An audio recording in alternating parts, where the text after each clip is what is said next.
She's going to talk about her books now. No, I'm not. I'm going to talk about burnout. Count to 10. Sorry, is there a problem with me talking about my books? They're just so filled with magical creatures, as if that's a thing. You do realize that you yourself are a man. Shh, don't talk. I prefer it when you're quiet. So today I'm going to talk about the darker reality of this business, and I think it happens to many of us no matter what we do.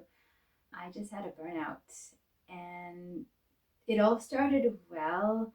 I was doing things because there was just a lot to do, and then while I was focused on my writing, a lot of other things happened in my personal life that were kind of scheduling me a bit too much. I had a burnout, and then a flare up, and then a food poisoning, and then another flare up. And ever since that, I could actually afford to take the time just to write and not do the other things that are kind of more businessy and really scale down. And I've noticed that it took about 2 weeks to just reach kind of zero. I started sleeping a lot more. I normally need like about 7 hours, so I'm sleeping like 8, even 9.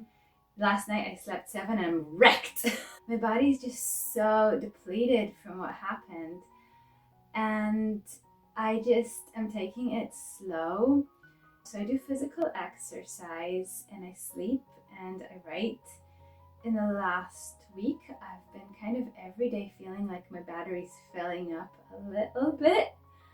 If you've seen Musail Yassin, he's a pacifist and he likes to wear these shirts with like how much full his battery is. Just a disclaimer, I don't actually agree with a lot of things he says. I just agree with that the pacifists have to pay a price, which brings me to the other thing that's been weighing on me. Like for 3 years now, it's this constant stress that I have that's always in the background. And the minute that I stop working, I start thinking about it. I would just start dwelling, start ruminating. I did talk about this already in another video, so I'm not going to do this again here. I like to call it the white rabbit because of this experiment they did with students. They told them, do not think about a white rabbit, and they kept thinking about the white rabbit. I'm not saying I'm trying to be heartless and forget that people are suffering. I'm trying to get a day maybe to just unwind. It doesn't work. My battery's kind of slowly starting to just charge. I'd say I'm like about 40% now. I think it's important to open up about this because really it's not like I could have done something different. There were things that I had to do, and I have other commitments. I'm a mom, I'm a wife. There were things happening around me that I just had to respond to until it just got to be too much. And no, I don't think that the answer is for me to stop working. That's not fair. But I did have to scale it back. And I'm glad I did.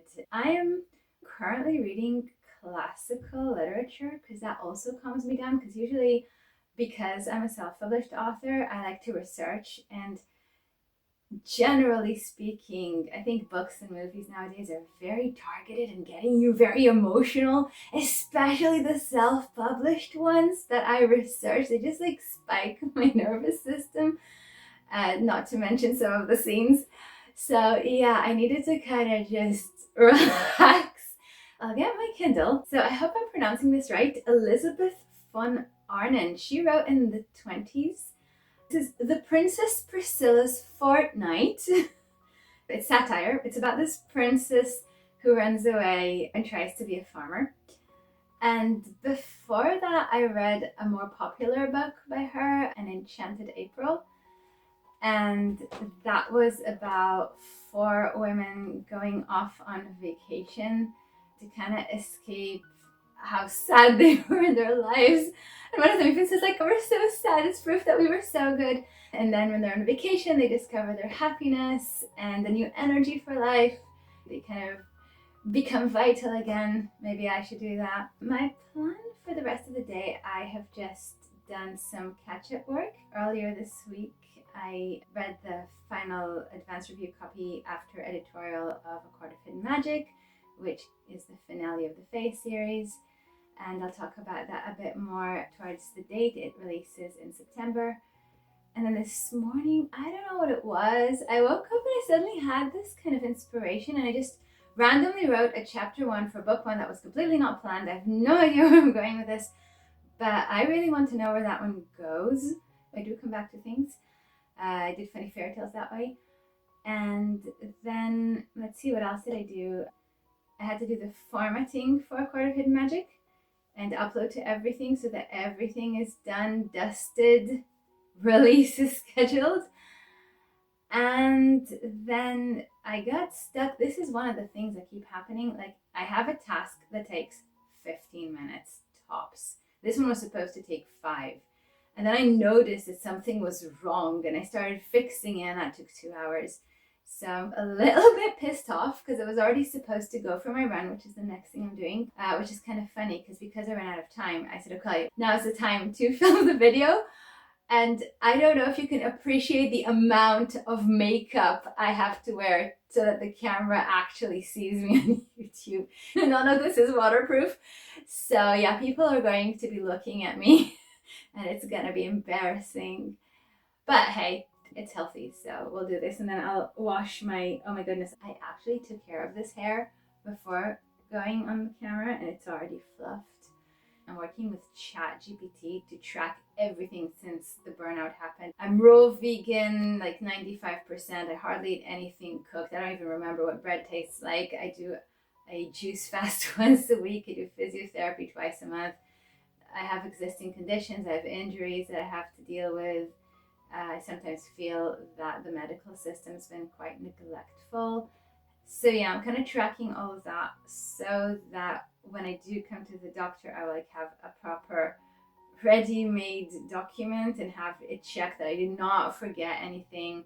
I gotta say, I don't really like working with AI that much because it's like working with an office temp who's drunk.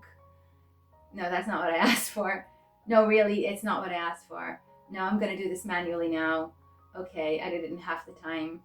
Since we're being so personal, I'll answer like 3 icebreaker questions. I just looked them up on my computer and one of them was your favorite local spot.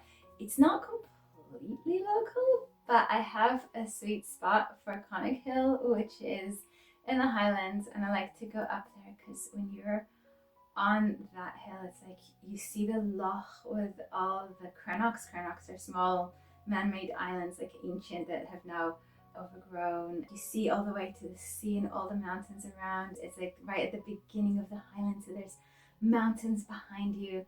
So that's my favorite local spot. Let's see if there's actually one in Edinburgh that I really like. Yeah, the truffle shop. Definitely the truffle shop. They have raw vegan truffles by an artisan who has a cafe as well. What does your perfect Sunday look like? We split the day, so it's either a Saturday or a Sunday, whichever way our weekend works.